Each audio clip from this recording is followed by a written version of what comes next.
In the shadows of a peaceful farmhouse, a predator watches and waits. Patient No. 47139, a former military interrogator turned psychopath, studies his prey with cold calculation. What he doesn't know is that he's chosen the wrong target. James Cooper isn't just another lonely farmer. He's one of the most skilled psychological warfare experts the CIA ever produced.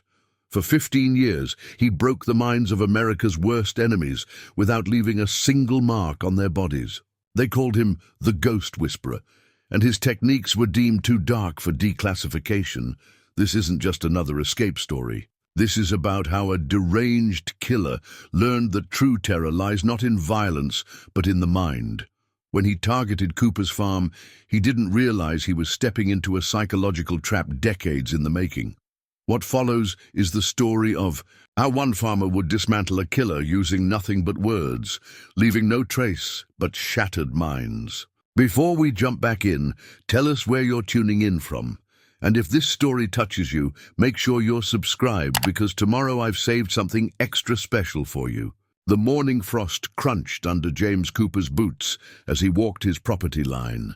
Dawn painted the Kansas sky in shades of purple and gold, casting long shadows across his modest farmland. Shadow, his Belgian Malinois, trotted beside him, alert and watchful as always. At 58, Cooper still moved with the precise economy of movement that had marked his operational days. No wasted motion, no unnecessary steps. Cooper paused at his fence line, eyes scanning the horizon with practiced efficiency. 15 years of breaking minds for the CIA had taught him to notice the smallest details: a bent blade of grass, a displaced stone, the subtle signs most would miss. Shadow's ears perked up, catching something beyond human hearing. "What is it, boy?" Cooper muttered, kneeling to examine a strange impression in the mud. The dog growled softly, confirming his suspicions. Someone had been here during the night. The footprints were methodical, spaced with military precision. This wasn't some random trespasser. Cooper straightened, his mind already cataloguing patterns. He'd chosen this farm specifically for its isolation after leaving the agency. 200 acres of rolling hills, clear lines of sight, and enough privacy to keep the nightmares at bay. The memories of what he'd done in those interrogation rooms still haunted him, not the violence. He'd never needed that. His weapons were words, carefully chosen questions, and the ability to crack open a person's psyche like a ripe walnut. Inside his farmhouse, Cooper went through his morning routine with mechanical precision. Coffee first, strong and black. Review of his security feeds. Cameras hidden in places no one would think to look. Check the morning news for any relevant threats. His laptop chimed with an alert from an old agency contact. Patient escaped from Leavenworth Psychiatric Facility. Military background. Your kind of situation. Watch your back. Cooper sipped his coffee, mind already gaming out scenarios. The footprints made sense now. Someone with training had been studying his property, learning his routines. 5 years ago, he would have welcomed the challenge. Now, he just wanted peace. Shadow padded into the kitchen, claws clicking on the hardwood floor. The dog had been with him through the worst of it, after that last interrogation had gone too far, when his techniques had finally crossed a line even the agency couldn't ignore. Not because they were too brutal, but because they were too effective. He'd found ways to break people using nothing but words and silence, leaving them physically untouched, but mentally shattered. The morning news droned in the background as Cooper checked his security measures. Multiple locks on every door and window, not for keeping people out, but for creating choke points. Psychological barriers designed to funnel intruders exactly where he wanted them. Even the family photos on the walls were carefully chosen. Images that told a story he'd crafted, showing visitors exactly what he wanted them to see. "Another beautiful morning," Cooper said to Shadow, scratching behind the dog's ears. "Think we'll make it through this one without any excitement?" Shadow's low growl answered that question. Cooper followed the dog's gaze to the window where a figure quickly ducked out of sight. So, the game was beginning. Part of him, a part he'd tried to bury under years of quiet farming, felt a familiar thrill. Someone was trying to get inside his head. They had no idea they were dealing with a master of that particular game. Mabel's Diner sat at the heart of Pleasant Grove, Kansas, a small town where everyone knew everyone else's business, or thought they did. Cooper claimed his usual corner booth, the one with clear sightlines to all entrances and exits. Old habits died hard, the usual, James. Mabel herself approached, coffee pot in hand. At 65, she was the town's unofficial intelligence network, processing more information through gossip than most CIA stations. Please, Cooper nodded, noting 3 unfamiliar faces at the counter. Tourists by their clothing, but their posture screamed law enforcement. Word was spreading. "Heard about the escape on the news," Mabel said quietly, filling his cup. "Leavenworth's only 40 miles away. Sheriff's got everyone on alert." Cooper watched the steam rise from his coffee. "Any details worth sharing?" "Former military. They're saying, did something terrible overseas, snapped when they tried to court-martial him. Been in the psych ward for 5 years." Mabel's voice dropped further. "They say he skinned his commanding officer alive." Interesting choice of words, Cooper mused, making Mabel raise an eyebrow. She'd always sensed there was more to her quiet. Ifama than he let on. Sheriff Mike Davidson entered the diner, bell chiming above the door. He spotted Cooper and made a beeline for his booth. Mike was good police, observant, methodical, and smart enough to know what questions not to ask about. Cooper's passed. "Morning, James." The sheriff slid into the opposite seat. "Guess you've heard the news?" "Just catching up now." Cooper kept his voice neutral. "Sounds like an interesting situation." Mike studied him carefully. They'd developed an understanding. Over the years, the sheriff had never pressed about Cooper's background, but he'd seen the credentials that came through when Cooper first bought the farm. Some phone calls had been made, and Mike had decided that having someone with Cooper's particular expertise living quietly in his jurisdiction might not be a bad thing. "Patient's name is Marcus Kane," Mike said quietly. "Former Special Forces interrogator. Ring any bells?" Cooper maintained his neutral expression, but internally pieces clicked into place. Kane had been one of his students back when the agency still used him to train others. The man had shown promise but lacked subtlety, always preferring physical intimidation over psychological manipulation. "Can't say it does," Cooper lied smoothly, "but I'll keep my eyes open." "Do that," Mike nodded. "And James? He's already killed 2 people since escaping. Both lived on isolated farms. Both had military backgrounds." The message was clear. Cooper wasn't just a potential ally in catching Kane. He was a likely target. "Appreciated, Sheriff," Cooper finished. His coffee. "Though some folks might be harder targets than others." Outside, Shadow waited patiently in Cooper's truck. The dog's ears perked up as his master approached, sensing the subtle tension in Cooper's movements. 3 more unfamiliar vehicles had parked along Main Street since they'd arrived. Unmarked, but obviously government issue. The manhunt was ramping up. "Quite a morning, boy," Cooper scratched Shadow's ears.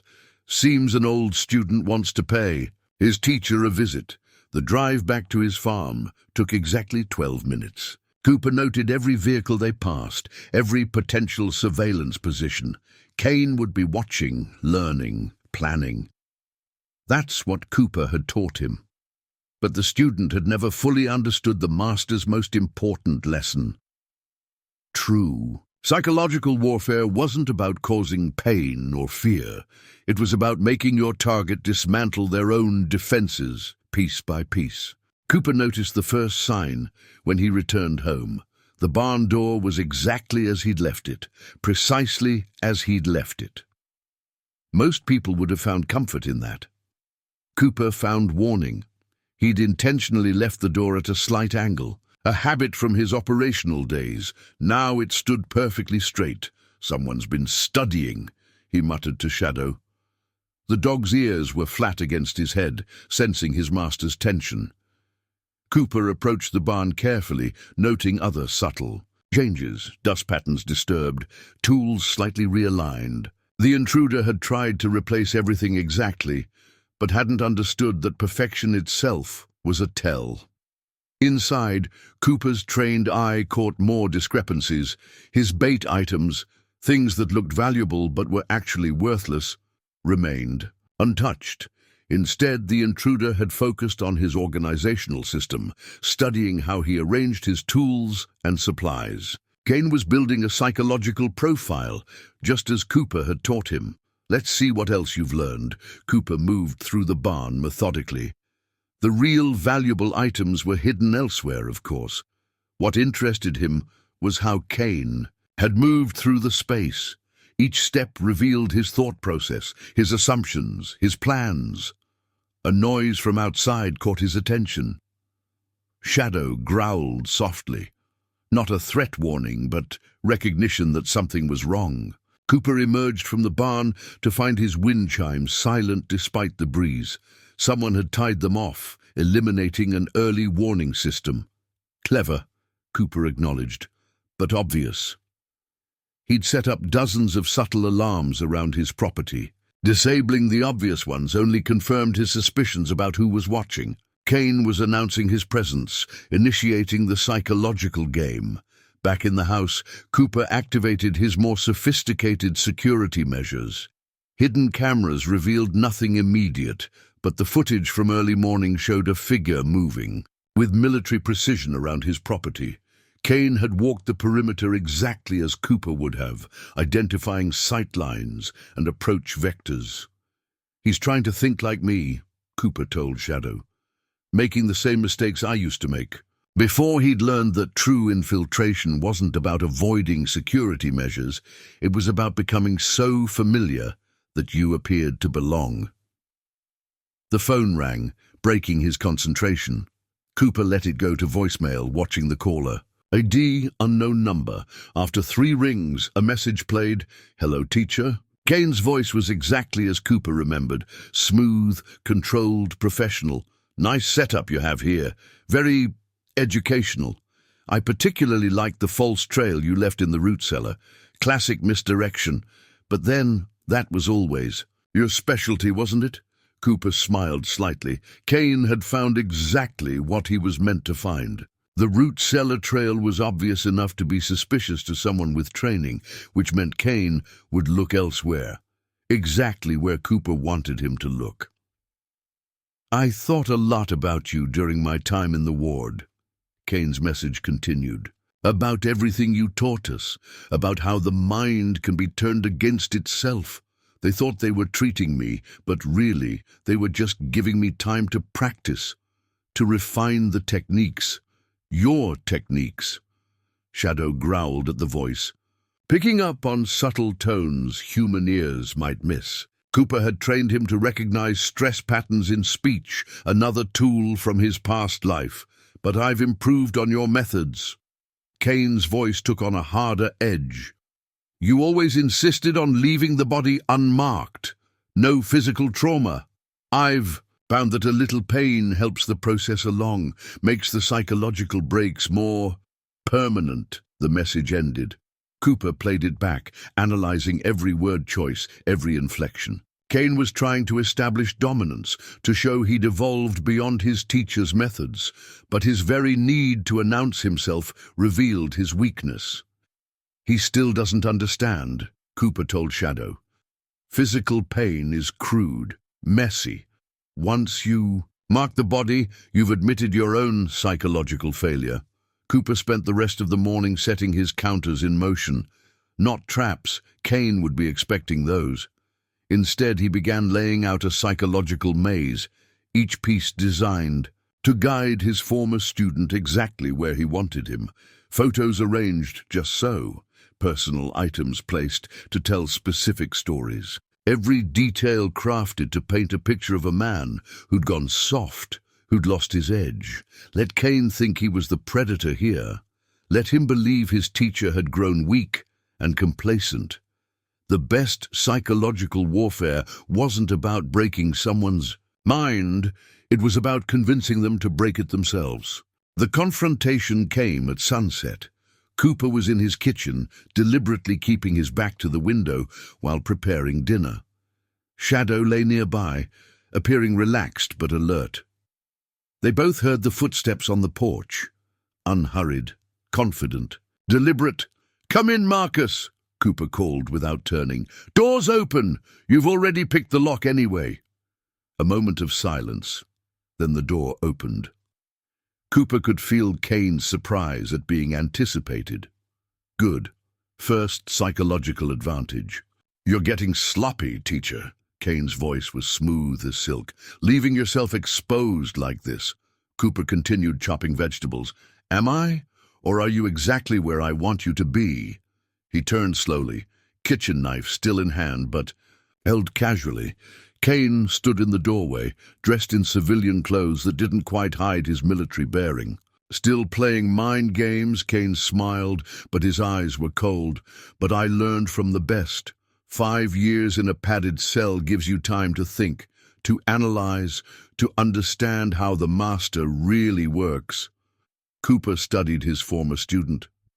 Kane had changed. The military precision was still there, but now it had a brittle edge. His smile didn't reach his eyes, and his fingers twitched slightly, side effects from the psychiatric medications they'd used to control him.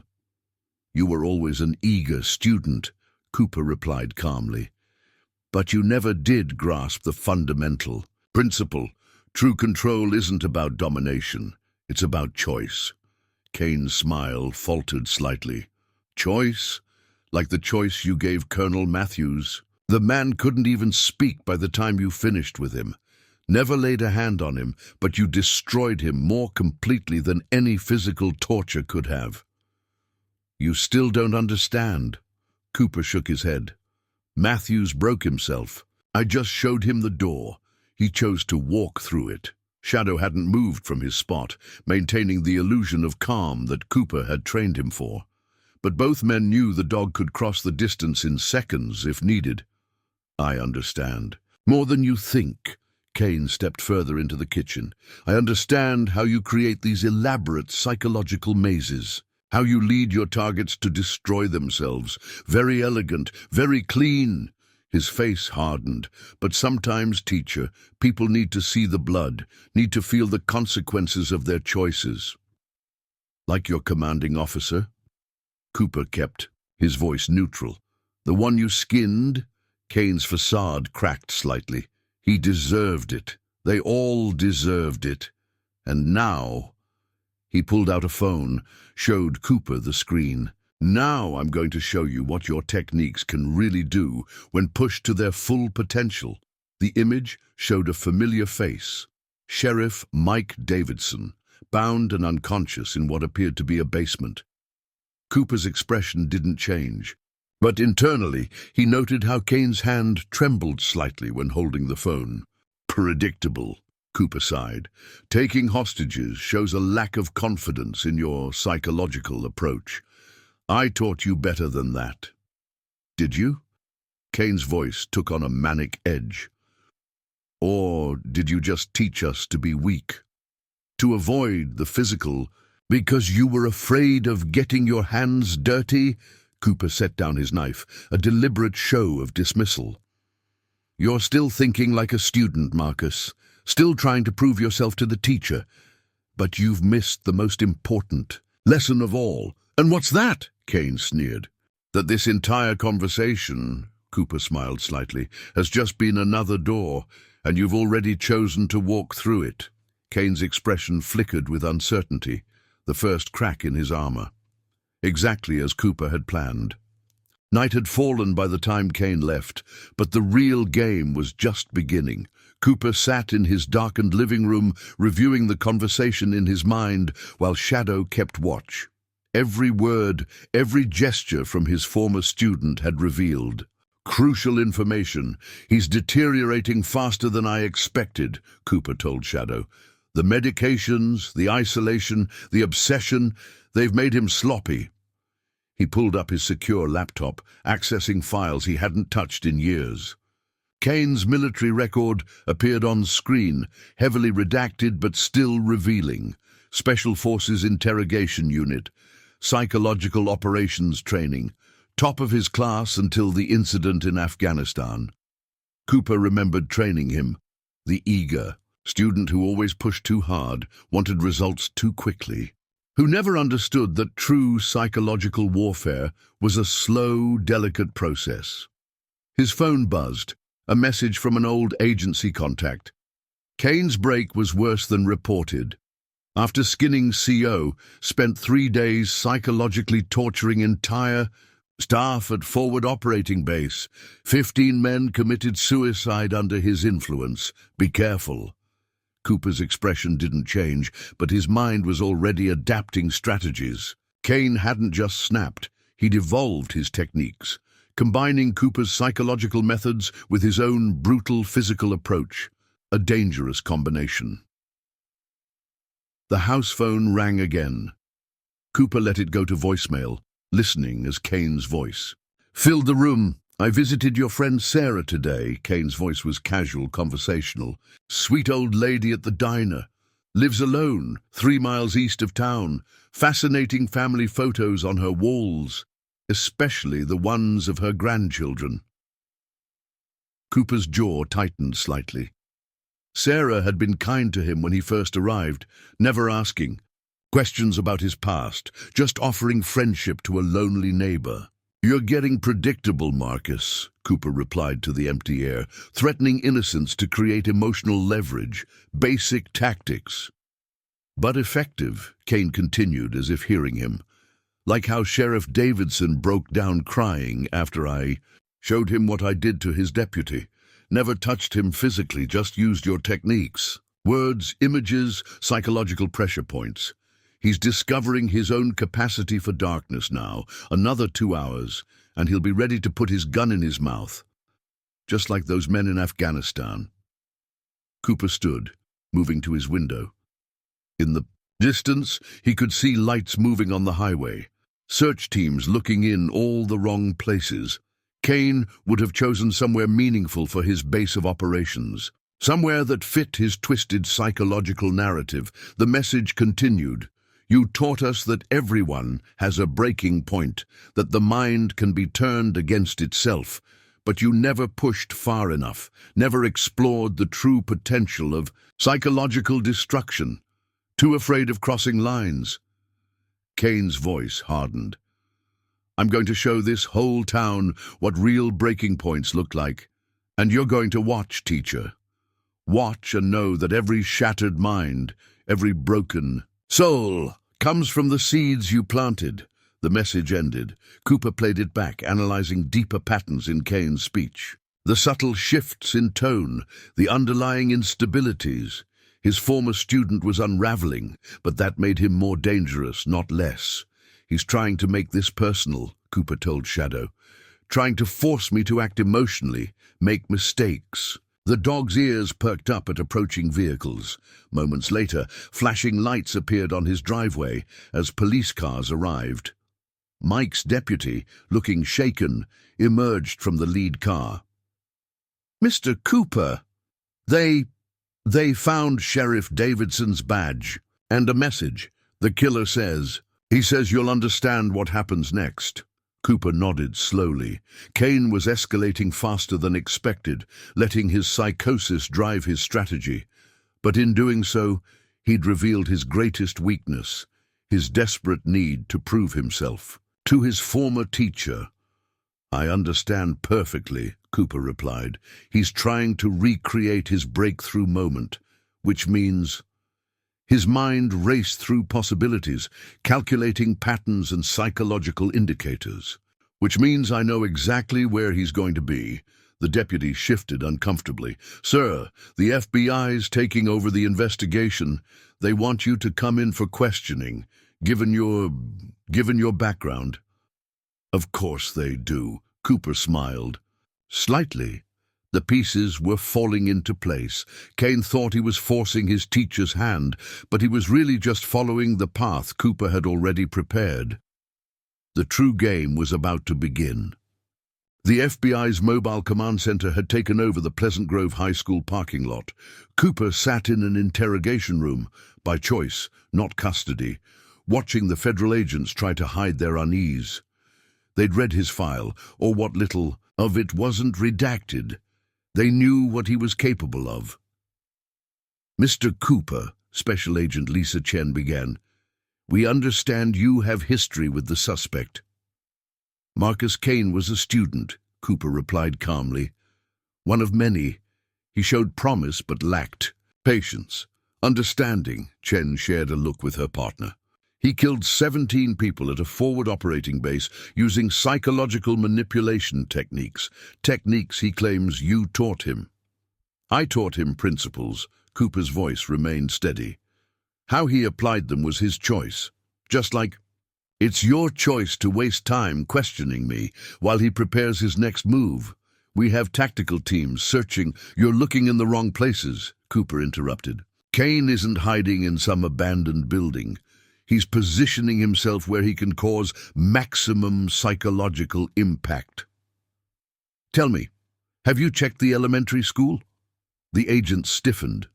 Cooper continued, "Not to attack it. That's not his style. But as a vantage point, somewhere he can watch the fear spread when parents realize how vulnerable their children are. That's how he thinks now." "Why are you telling us this?" Chen's partner demanded. "Because in about 3 hours, he's going to make his next move, and you're going to need my help to stop him." Back at his farm, Cooper began his own preparations. The FBI was watching, of course, but they wouldn't understand what they were seeing. To them, it would look like an old man securing his property. They couldn't see the psychological fortress he was creating. "They never learn, Shadow," Cooper murmured as he rearranged his living room. Every item had purpose now. The family photos, deliberately aged and planted with hidden meanings. Books on the shelves, their spines creating patterns only Kane would recognize. Even the furniture placement told a story, one designed to lead his former student down a very specific mental path. His secure phone buzzed. Another message from his agency contact. "Kane's psychiatric records show obsession with your teaching methods. Spent years in therapy recreating your techniques. Watch your back." Cooper smiled slightly. Kane wasn't recreating anything. He was following a trail that had been laid years ago when Cooper first realized one of his students might go rogue. Everything, from his choice of this particular farm to the way he'd integrated into the community, was part of a contingency plan. In his basement, Cooper opened a hidden panel revealing specialized equipment. Not weapons. He'd never needed those. These were tools for psychological warfare, sound systems capable of producing infrasound frequencies that induced anxiety, lighting designed to subtly affect cognitive patterns, environmental controls that could manipulate temperature and humidity to create subconscious discomfort. Time to remind him why I was the teacher, Cooper told Shadow as he activated the systems. The dog's ears twitched at frequencies too low for human hearing. Upstairs, he began making calls, not to law enforcement or his old agency contacts, but to seemingly random members of the community, the librarian, the post office clerk, the high school janitor. Each conversation appeared innocent, but carried coded messages that would spread through the town's gossip network. Kane would hear them, try to decode them, begin questioning his own understanding. By sunset, the first phase of Cooper's countermeasure was in place. To anyone watching, nothing had changed. But he'd begun creating something Kane would understand all too well, a psychological maze with no exit. The FBI surveillance team reported in to Agent Chen. Subject remains in residence. No suspicious activity observed. Basic security measures. Only, they couldn't see what Cooper was really doing. How each basic security measure was actually a psychological trigger designed to activate specific responses in Kane's damaged psyche. How even their own surveillance would become part of the trap. Cooper sat in his favorite chair, Shadow at his feet, and waited. In less than an hour, Kane would make his next move, exactly as Cooper had planned. The real question was whether his former student would realize he was already caught in a web that had been waiting for him for years. Kane's attack came at 3 in the morning, but not as the FBI expected. No direct assault, no physical violence. Instead, every phone in Pleasant Grove rang simultaneously. Parents, teachers, shop owners all received the same video message. Sheriff Davidson, stripped to his waist, writing on a whiteboard over and over, "Cooper teaches us to break ourselves." The FBI command center erupted into chaos as reports flooded in. But Cooper, watching from his porch, just smiled. Kane was following the pattern, responding to psychological triggers planted hours earlier. "First move's too obvious," Cooper told Shadow. "He's letting emotion override training." The dog's ears perked up at a sound too faint for human hearing. Someone approaching through the cornfield. Cooper didn't react. "Let them come." The FBI surveillance team was too focused on the phone crisis to notice the real threat. 3 figures, moving with military precision, emerged from the corn. Their objective wasn't Cooper. It was his house, his personal space. Kane was trying to violate his psychological territory. "Amateur tactics," Cooper muttered, watching through hidden cameras as the team breached his back door. They moved room to room, planting small devices, psychological warfare tools, speakers for subliminal audio, chemical dispensers for subtle scents designed to induce anxiety, light modulators to create disorienting patterns, all exactly like the ones Cooper had already planted, all positioned exactly where he'd predicted they would be. His phone buzzed. "Agent Chen, Cooper, we need you at command. Town's panicking. Davidson's video spreading online." "Can't leave right now," Cooper replied. "Having some unwanted guests." The intruders were in his study now, photographing his personal items, gathering intelligence for Kane's psychological profile. They found exactly what Cooper had left for them. Journals filled with false memories, photos staged to suggest vulnerability, books highlighted to create specific psychological narratives. One of the team reached for a particular photo album. The moment they opened it, subliminal triggers hidden in Cooper's own devices activated. Frequencies too low to hear began affecting their equilibrium. Temperature changes too subtle to notice started inducing physical discomfort. "Watch," Cooper told Shadow as the team's movements became less coordinated. Kane taught them physical techniques, but he never understood the real power of environmental manipulation. The intruders' breathing changed first, then their movements became erratic. Within minutes, they were experiencing the first stages of panic, though they couldn't understand why. Cooper's phone buzzed again. Kane, this time. "Enjoying my little show, teacher? The whole town's watching Davidson break, just like you taught me." "Sloppy work," Cooper texted back. "Using the sheriff as a psychological proxy shows lack of confidence. I expected better." The response was immediate. "Check your basement." Cooper smiled. "Right on schedule." He descended the stairs, Shadow following silently. The basement door had been forced, expertly, professionally. Inside, Kane's team had planted their final surprise, a video screen showing live footage of Sarah's. In-house, the old woman slept peacefully, unaware of the sensors now covering her home, attempting emotional leverage through third parties. Cooper sighed. "Did you learn nothing from my lessons, Marcus?" Above, the intruders were reaching their breaking point. Cooper's hidden systems had steadily increased their psychological pressure. Now they moved frantically, desperately trying to complete their mission while fighting inexplicable panic. Kane's next message contained a single image, Cooper's CIA personnel file, complete with details of his final mission, the one that had ended his career. "Everyone has something they can't face, teacher, even you. But Cooper was already moving to his next counter. As Kane's team fled the house, they carried with them more than panic. They carried subliminal programming that would affect their report. Every detail they shared with Kane would reinforce the psychological maze Cooper had created. Time to show him what real psychological warfare looks like, Cooper told Shadow as dawn approached. He thinks he's inside my head. He doesn't realize he never left the trap I set years ago. Pleasant Grove Elementary School was evacuated by noon, not because of any direct threat, but because every parent received photos of their children being watched through classroom windows. Kane's psychological warfare had shifted from individual targets to mass panic. Cooper stood in the FBI command center, watching the chaos unfold on multiple screens.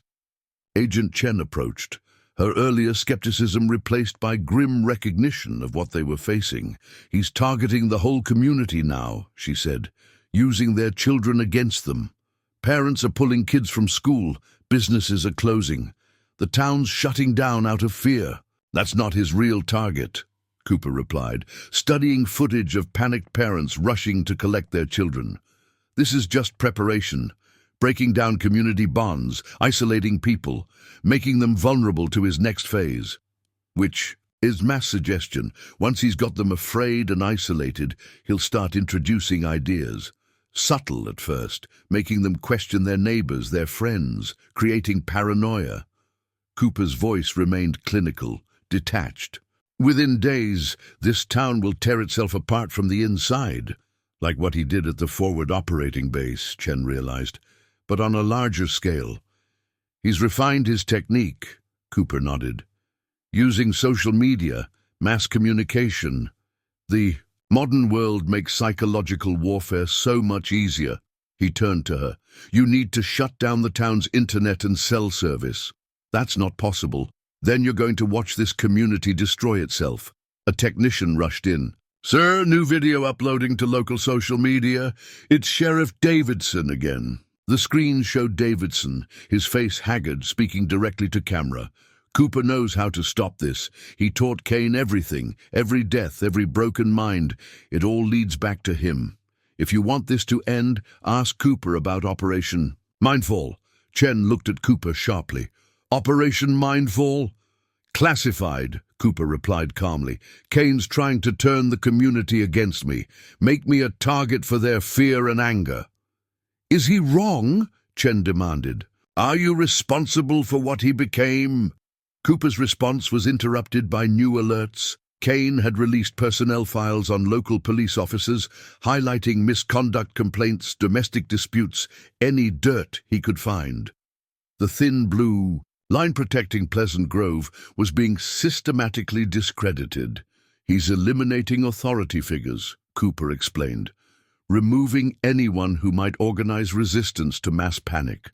Next will be religious leaders, teachers, community organizers. Standard destabilization protocol." "Standard for who?" "For someone trained in systematic psychological dismantling of social structures." Cooper watched as new reports flooded in. Kane's team had been busy. Every community leader was being targeted, their secrets exposed, their credibility destroyed. But Cooper had been preparing for this. While Kane focused on creating chaos, subtle counter-messages were spreading through the town. Small acts of kindness being highlighted on local Facebook groups.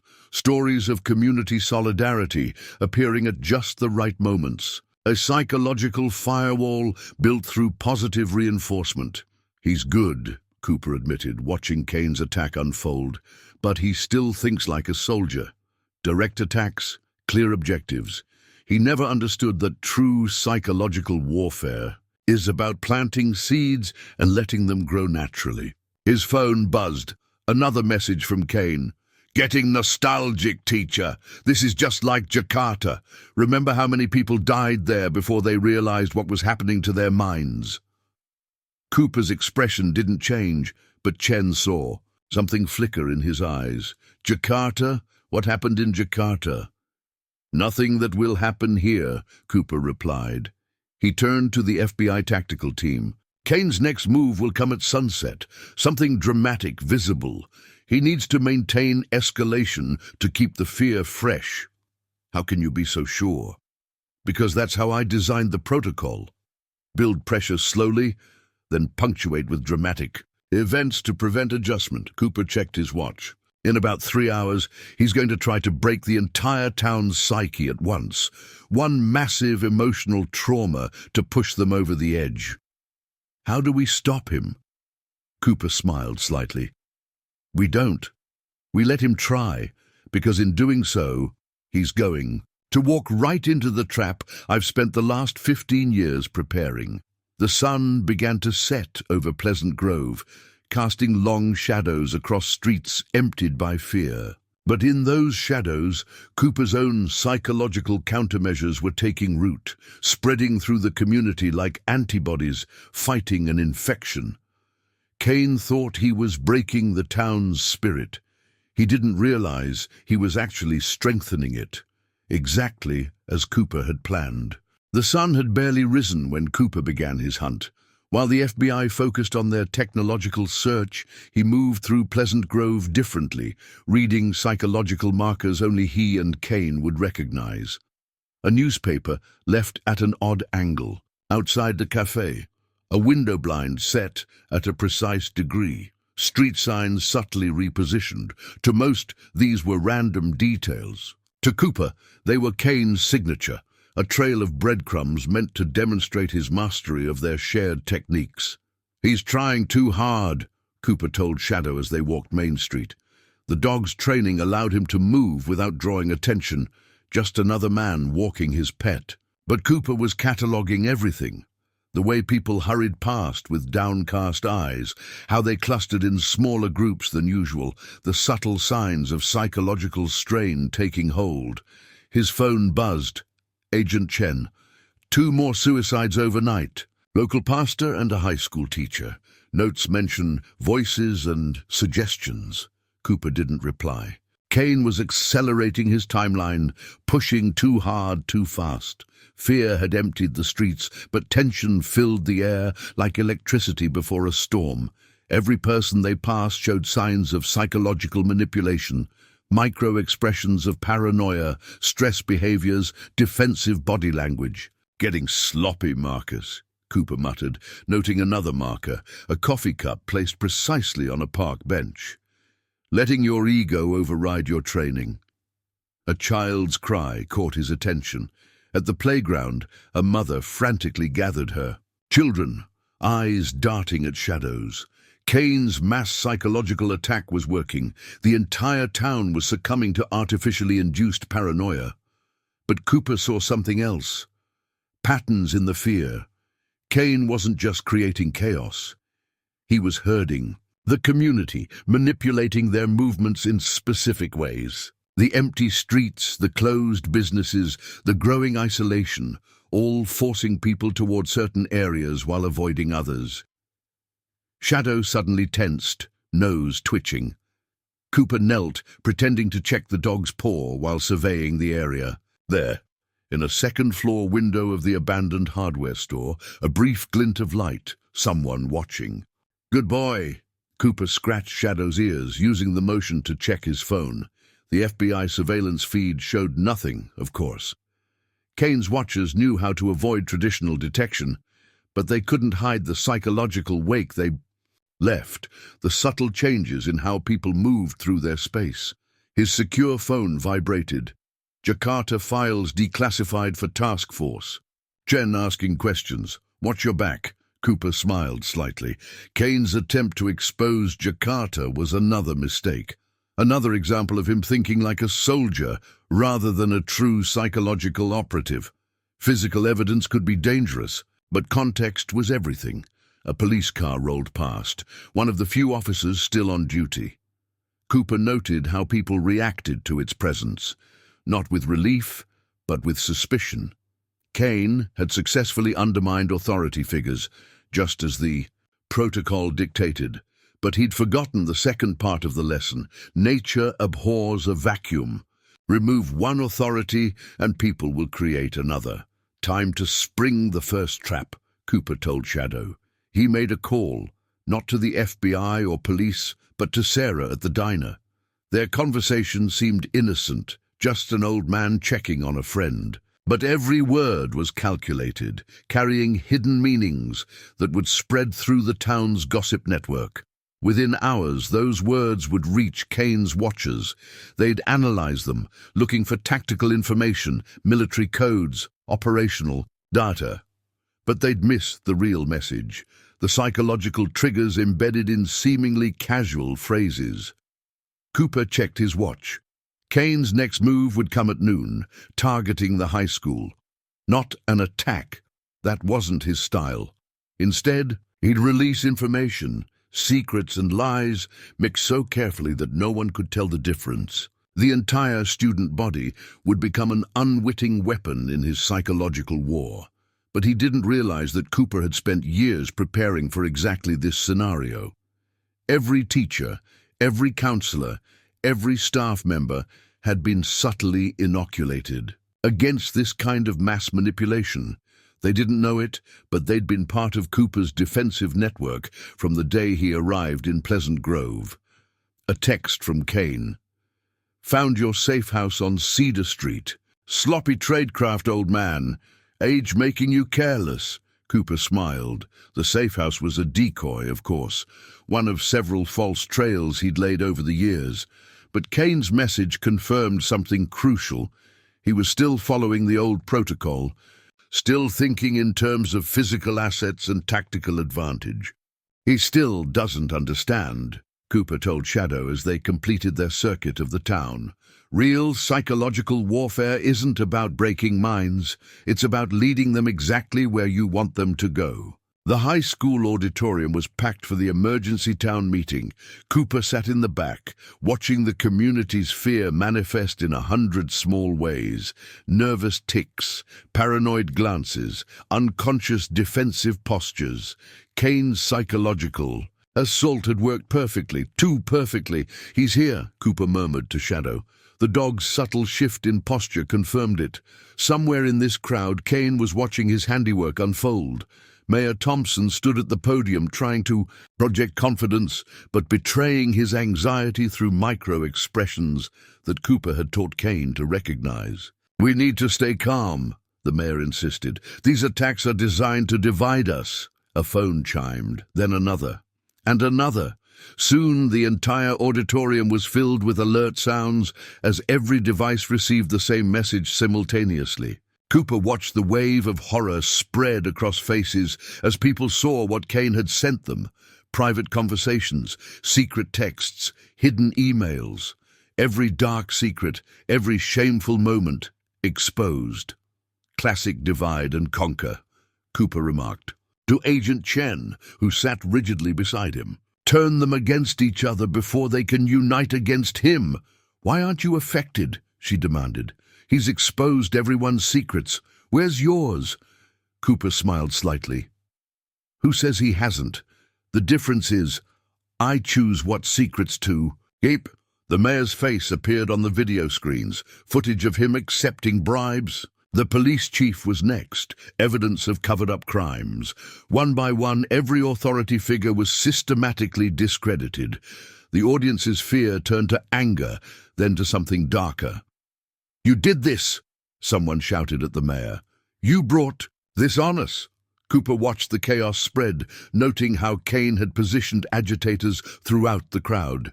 Each outburst was calculated, designed to trigger specific psychological responses. The community's bonds were unraveling exactly as planned.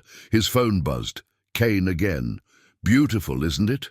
A whole town tearing itself apart, just like you taught me. But watch what happens next. I've improved the technique." On cue, the lights went out. When they came back on 3 seconds later, every exit was blocked by armed men, Kane's team wearing police uniforms. The crowd's panic spiked, but Cooper noticed something else. Specific individuals staying too calm, moving with purpose rather than fear. "Sleeper agents," he told Chen. "He's had them in place for days, using subliminal conditioning to prepare them." "How many?" "At least 12, maybe more." Cooper's eyes track their movements. Watch how they guide the crowd's reactions. Every shout, every threatening move, perfectly timed to escalate tension. Kane's next message contained a video, Sheriff Davidson, his mind clearly broken, explaining how Cooper had taught them both to destroy people from the inside out. "The technique is beautiful," Davidson rambled. "Words become weapons, thoughts become poison. He shows you your own darkness, makes you crave it." The crowd's attention turned to Cooper. Kane's sleeper agents whispered and pointed, directing the growing hostility. This was the trap. Turn the community against its potential protector, force Cooper to defend himself, and thereby prove Kane's accusations. But Cooper had been ready for this. He stood slowly, letting them see his age, his apparent vulnerability. When he spoke, his voice carried neither authority nor defense, just calm certainty. "Kane wants you to focus on me," he said quietly, yet somehow cutting through the chaos. "Because if you're looking at me, you won't notice what he's really doing to your minds." The crowd hesitated. This wasn't the reaction Kane's conditioning had prepared them for. Cooper continued, each word chosen with surgical precision to trigger specific psychological responses. Look at how carefully he exposed those secrets, not to destroy your leaders. That's just a bonus. He exposed them to make you feel violated, vulnerable, to make you crave someone to blame. Cooper smiled sadly. "I know because I helped write this protocol, but I also wrote its counter." Kane's sleeper agents moved to interrupt, but too late. Cooper's words had already taken root, planting seeds of doubt in the programmed responses. The crowd's anger began to shift, turning outward rather than inward. His phone buzzed one final time. "Impressive recovery, teacher. But you've forgotten the primary rule: never let emotion compromise the operation. I have Sarah. Time to see if you really practice what you preach." Cooper's expression didn't change, but Chen saw something flicker in his eyes. "He's trying to force my hand," he said quietly. "Make me act from emotion rather than calculation." "Will it work?" Cooper stood, shadow alert at his side. Kane never understood. Emotion isn't a weakness in psychological warfare. It's a tool, one he's about to learn how to use properly. Sarah's house sat dark and silent at the end of Pine Street. Cooper approached alone. Kane's instructions had been explicit.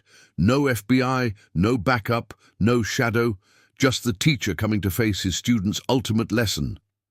"Beautiful setup," Cooper said to the empty street, knowing Kane was watching. "Using someone I care about, making it personal, forcing me to act emotionally." He reached Sarah's front door. "Amateur moves, Marcus. I taught you better." The door opened at his touch. Inside, Sarah sat at her kitchen table, apparently unharmed, but eerily still. Her eyes were vacant, fixed on middle distance. Two of Kane's men stood behind her, weapons holstered. They knew they wouldn't need them. "She's been very cooperative," Kane emerged from the shadows. "Just like the others in Jakarta, a few carefully chosen words, some subtle psychological pressure, and the mind becomes so pliable." Cooper noted the changes in his former student. Kane's military bearing had deteriorated, replaced by manic energy. His hands twitched constantly. Side effects from the psychiatric medications they'd used to control him. "You're getting sloppy," Cooper said calmly. "Using direct threats, physical intimidation. These aren't the techniques I taught you." "I've improved the techniques." Kane circled the table. "Watch this." He leaned down to Sarah's ear, whispered something. The old woman's face contorted in sudden terror. "Crude," Cooper's voice carried disappointment. "Using fear responses to trigger psychological breaks. Any thug with a knife can do that." Kane's facade cracked slightly. "I've gone beyond your methods, beyond your weak, bloodless approach.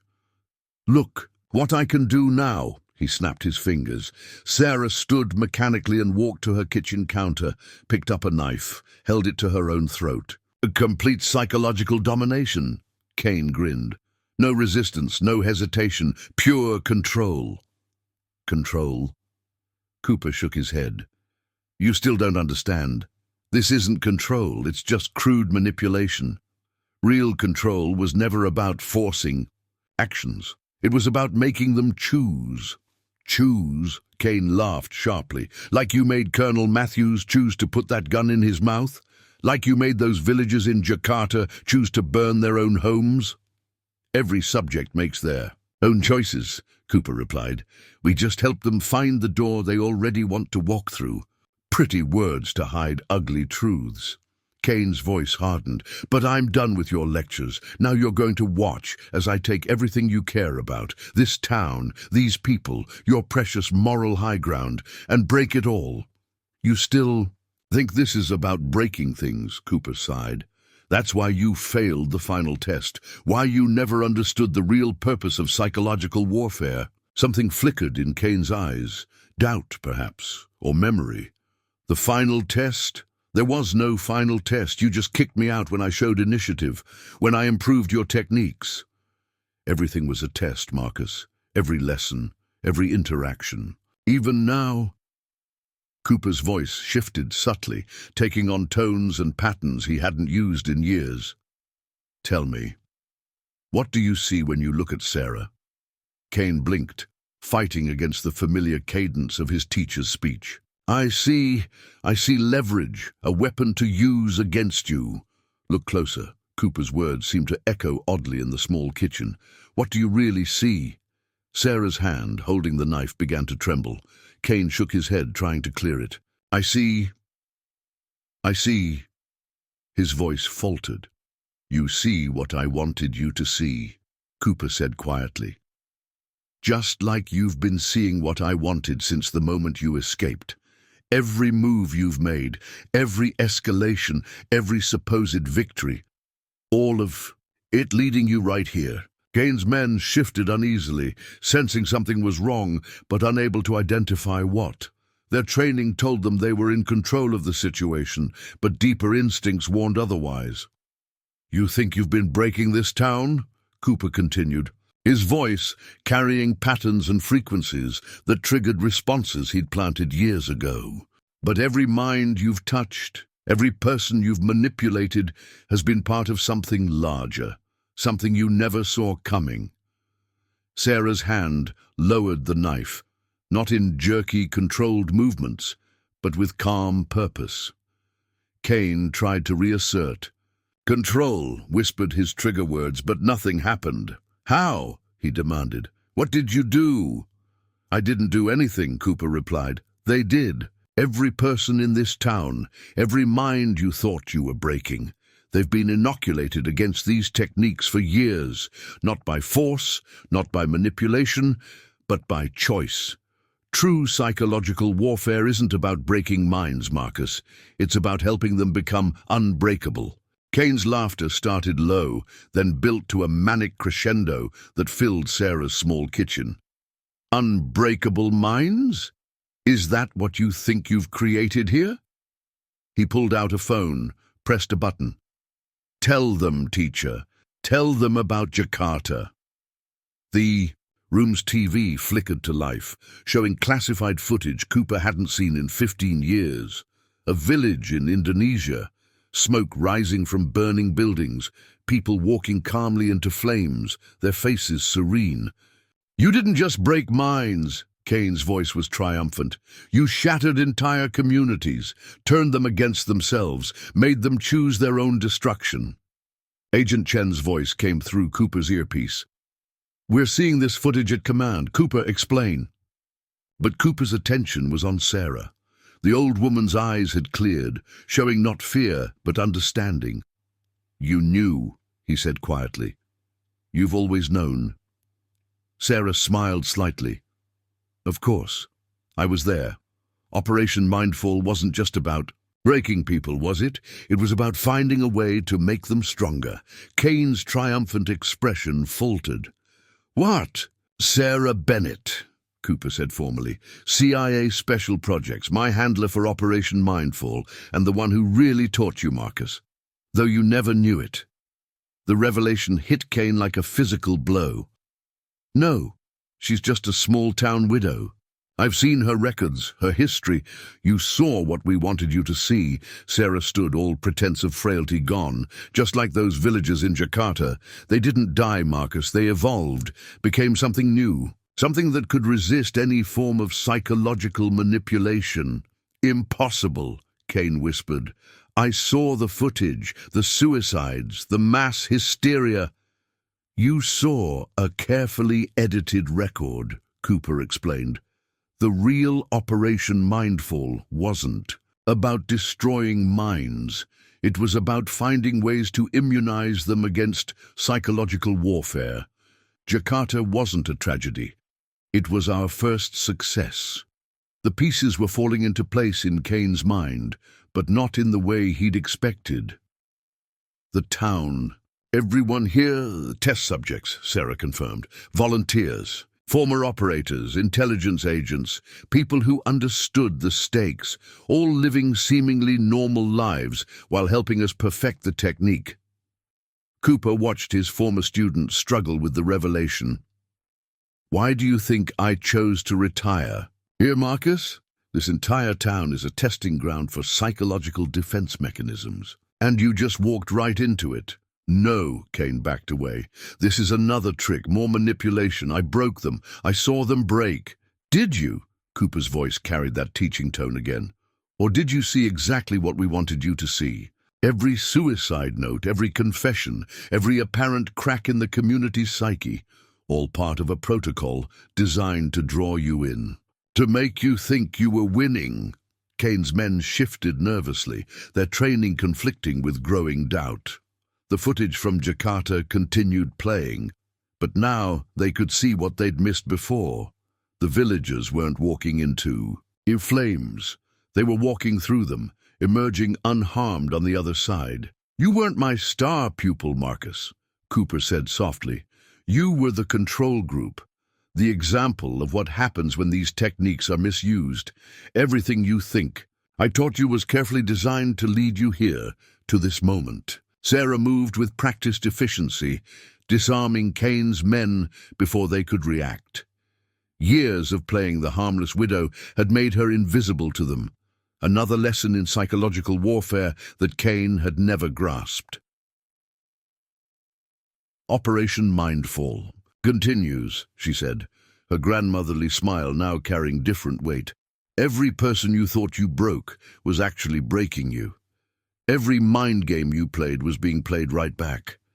The student never surpassed the teacher, Marcus, because you never met the real teacher at all. Kane's breakdown was spectacular but controlled, exactly as they'd planned. In Sarah's kitchen, surrounded by the ruins of his certainty, the former student finally saw the full scope of his teacher's real work. The whole town. His voice cracked. Everyone, the sheriff, the mayor, the school teachers, all operatives, Cooper confirmed, former intelligence, military, specialists in psychological warfare, living normal lives while helping us develop the next generation of mental defense. Protocols. Agent Chen's voice crackled through their earpieces. Cooper, we're picking up massive psychological disturbance patterns across town. What's happening? The mask is coming off, Cooper replied. Tell your teams to stand down. They're about to. See what a truly coordinated psychological operation looks like. Around Pleasant Grove, the change was subtle but profound. The fearful townspeople Kane thought he'd broken suddenly moved with different purpose. The panic in their eyes replaced by professional focus. Even their body language shifted, dropping carefully maintained covers. You're seeing it now, aren't you? Sarah asked Kane. How deep the operation goes. Every person you thought you were manipulating was actually manipulating you, leading you through a maze of your own assumptions. Kane's phone buzzed with desperate messages from his team. Their sleeper agents were being systematically neutralized, not by force, but by precise psychological countermeasures that turned their own conditioning against them. The suicides, Kane demanded. Davidson's breakdown, the mass panic. All staged, Cooper said. Davidson is one of our best operatives. Those breakdown videos, carefully crafted performances designed to reinforce your belief that you were in control. Sarah moved to her bookshelf, pulled out a hidden laptop. We've been documenting everything. Your techniques, your responses, how you adapted to each scenario we presented. The data will help us refine our defensive protocols. You used me, Kane whispered. Everything, my training, my breakdown, even my escape, it was all part of your experiment? Not an experiment, Cooper corrected. A vaccination program. Each person you tried to break has now been exposed to the full spectrum of psychological warfare techniques. They're permanently immunized against any future attempts. Outside, the town was transforming. FBI agents watched in confusion as the seemingly terrorized community suddenly functioned with military precision. Years of cover identities fell away, revealing a network of highly trained operatives. This is why you really failed the program, Cooper told Kane. You thought psychological. Warfare was about breaking people. We were trying to teach you how to make them stronger. Kane's phone showed footage from around town. His team was being rounded up, not by force, but by carefully crafted psychological operations that left them unable to resist. Each operative demonstrated perfect execution of the true techniques Kane had failed to grasp. Your next lesson begins now, Sarah said, her grandmotherly demeanor completely gone. The question is, are you finally ready to learn what we were really trying to teach you? Kane looked between his former teachers, seeing them clearly for the first time. All these years, I thought I was the master, but I was just another subject. Everyone's a subject, Cooper replied, even us. The difference is understanding that the goal isn't to break minds, it's to evolve them. The sun rose over Pleasant Grove, illuminating a town that had shed its mask. Operation Mindfall hadn't just created a defense against psychological warfare, it had built an entire community of people who could never be psychologically broken again. And Kane, the student who had failed to learn this lesson years ago, was finally beginning to understand the true power of what his teachers had been trying to show him. Pleasant Grove's transformation was complete by midnight. The FBI watched in stunned silence as the supposedly terrorized town revealed its true nature. Every street corner now held operators with decades of psychological warfare experience. Every business became a control point, staffed by specialists in mental defense protocols. Kane sat in the police station's interrogation room, but not as a prisoner. Cooper had insisted on this. No restraints, no guards, just a choice. Your team has been contained, Cooper explained, sitting across from his former student. Not through force or conventional tactics. They've been psychologically isolated. Their own training turned against them. Each one is currently experiencing what they think is a different reality. Like Jakarta, Kane's voice was hollow. The villagers who walked through fire without burning. That was the prototype, Sarah added from her position by the door.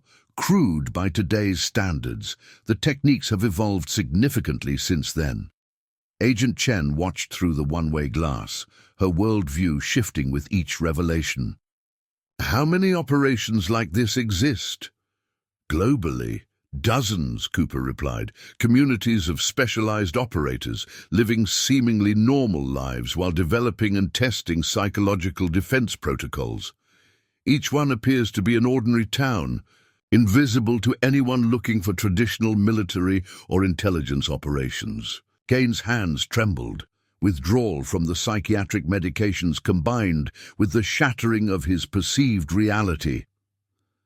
The voices in my head during treatment, the doctors at the psychiatric facility, all part of the program, Sarah confirmed. Every medication, every therapy session was designed to guide you toward this moment. Even your escape was orchestrated. Outside, the town continued its methodical transformation. FBI tactical teams found themselves suddenly uncertain which civilians were potential threats and which were highly trained psychological warfare experts. The entire operation had turned inside out. "Why show me this now?" Kane demanded.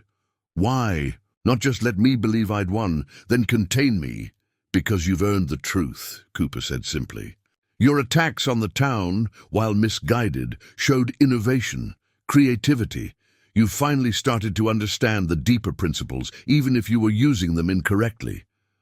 Sarah opened her laptop, showing footage from Kane's campaign against Pleasant Grove.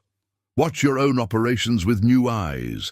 See how each attack actually strengthened the community's psychological defenses. Every mind game you played added another layer of immunity." Kane studied the footage, his trained eye, now catching what he'd missed before. The subtle responses that weren't fear, but recognition. The community bonds that grew stronger under pressure instead of breaking. "It's beautiful," he whispered. "The whole time, I thought I was breaking them down." "You were building them up," Cooper finished. "That's the true purpose of psychological warfare, not to destroy minds, but to elevate them, to help them evolve beyond their own limitations." Agent Chen's voice crackled through their earpieces. Multiple vehicles approaching. From town, Kane's backup team heavily armed. "Right on schedule," Sarah smiled. "Shall we show him how a real psychological operation works?" Cooper turned to his former student. "You have a choice, Marcus. You can cling to your old understanding and watch your reinforcements walk into a trap. Or you can join us and finally learn what we've been trying to teach you all these years." Kane stood, years of conditioning and certainty warring with new understanding. Outside, his backup team approached a town that appeared vulnerable, not realizing they were driving straight into the most sophisticated psychological warfare operation ever conceived. The true test was about to begin. The backup team approached Pleasant Grove in a convoy of black SUVs, former military contractors who specialized in psychological extraction. They'd been monitoring Kane's operation, waiting to see if he succeeded in breaking the town. Now they were coming to collect what they thought would be valuable intelligence on mass psychological manipulation. 8 vehicles, Sarah reported, watching their approach on multiple screens. 2 teams in each, all trained in advanced psychological warfare techniques. "Not advanced enough," Cooper observed. He turned to Kane. "They're using the protocols you taught them, the same ones you learned from me. Watch what happens when those techniques meet their evolved counterparts." Kane stood at the window, watching his reinforcements drive into what looked like a panicked, broken town. Streets were empty. Lights flickered ominously. Every sign of psychological devastation they expected to find was present. "Too perfect," he muttered. "They're seeing exactly what they want to see. First principle of advanced psychological warfare." Cooper nodded. "Let them create their own deception." The operation unfolded with surgical precision. Pleasant Groves. Residents emerged from their homes, playing their roles flawlessly. Some ran in terror, others stood catatonic, parents clutched children, displaying textbook signs of psychological trauma.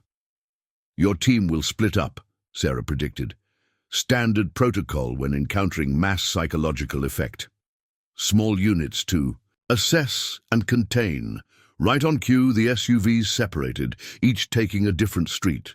Their occupants emerged cautiously, weapons concealed but ready, exactly as their training dictated. "Watch their movements," Cooper instructed Kane. "See how each step takes them deeper into the maze. Every decision they make is being subtly guided by environmental cues they don't even realize they're responding to." Kane saw it now, the psychological architecture hidden in plain sight, how the placement of abandoned vehicles and scattered personal items created unconscious patterns. The way certain streets seemed more threatening than others, naturally herding the teams along specific routes. "They think they're in control," he said quietly. "Making tactical decisions, But every choice is predetermined, Sarah finished. Not forced, not manipulated. They're choosing exactly the paths we prepared for them. Agent Chen's voice crackled through their comms. FBI tactical teams in position. Should we engage? Negative, Cooper replied. Direct confrontation would only trigger their resistance protocols. Let them come to us.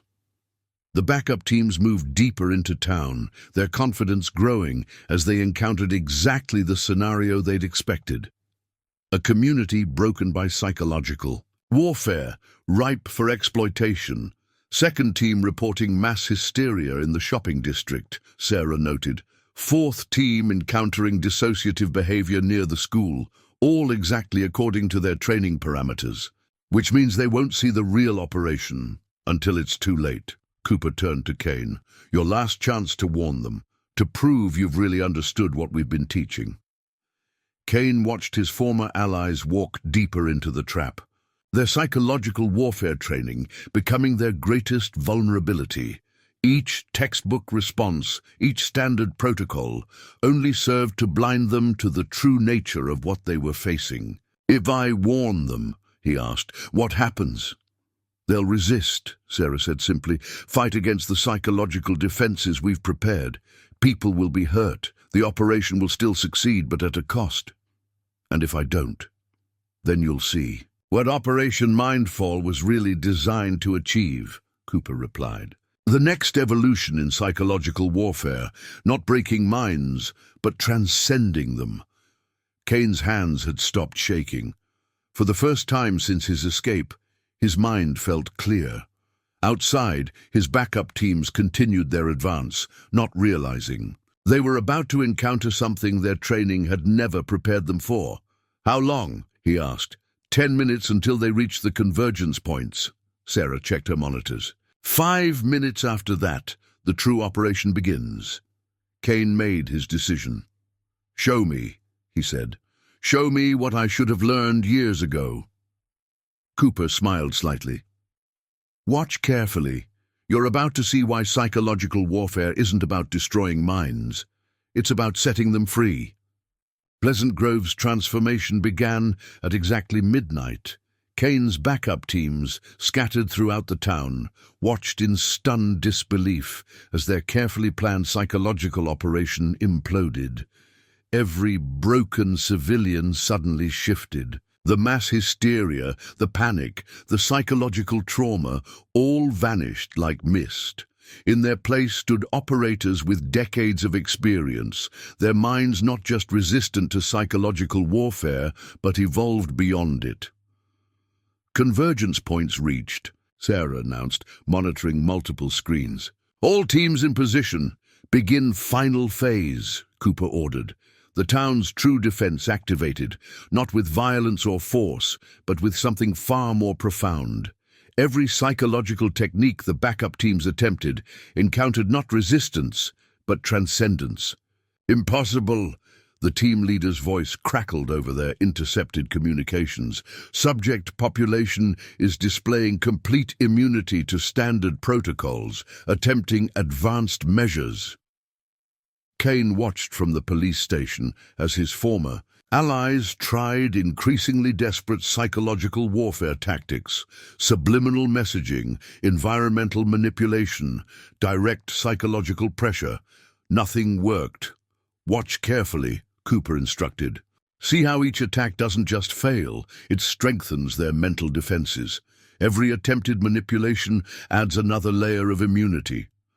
The backup teams found themselves facing something their training never prepared them for, minds that couldn't be broken because they'd evolved beyond the very concept of psychological vulnerability.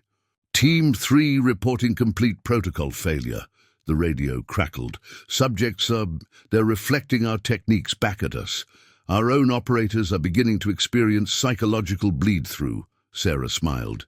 Phase 2, initiating. Show them what true psychological evolution looks like. Pleasant Grove's residents began their counter-operation, not attacking, not defending, but demonstrating a level of psychological warfare that transcended conventional understanding. My God, Kane whispered, as he watched his team's resistance crumble.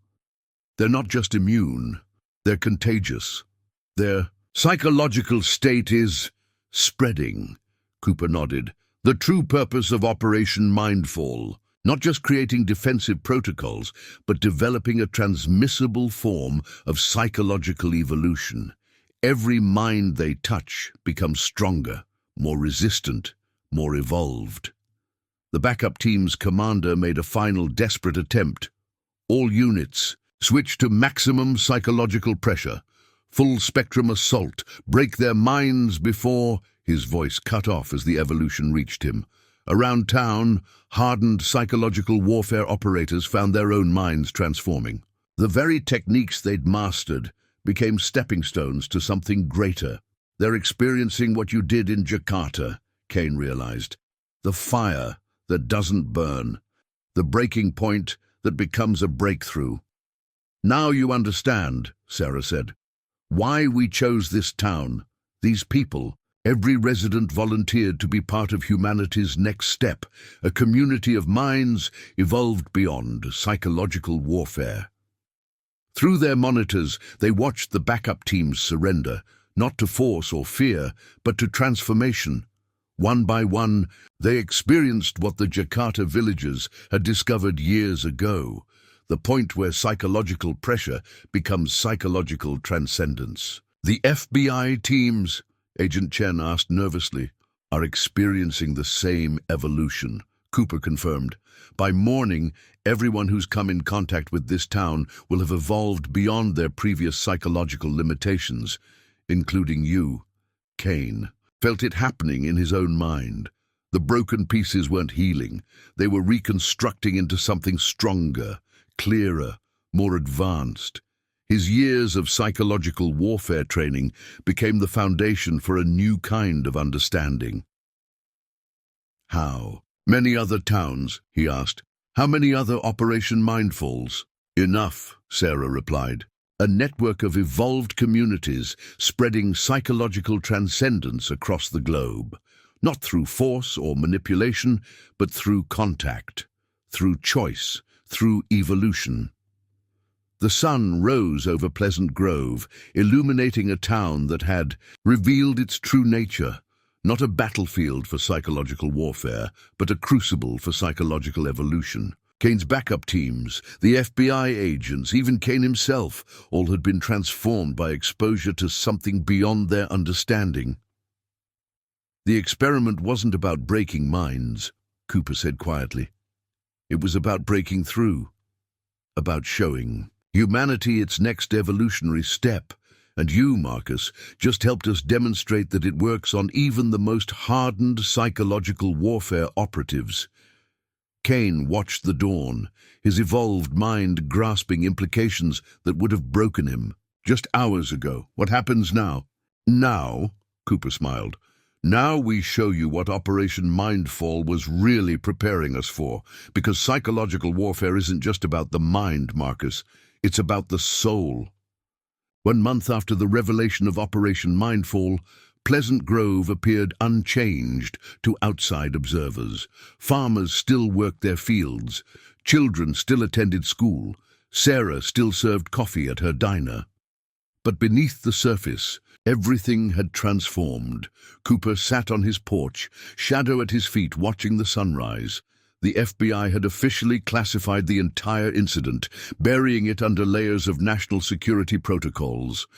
But the evolution couldn't be contained. It spread through subtle contact, quiet conversations, minds touching minds and growing stronger. Still processing? Sarah approached, carrying 2 cups of coffee. Monitoring, Cooper corrected. Kane's integration is progressing faster than expected. His former student had chosen to stay, accepting a position as the town's new psychology teacher. His evolved understanding made him uniquely qualified to guide others through the transformation. The network's expanding, Sarah reported, settling into the other chair.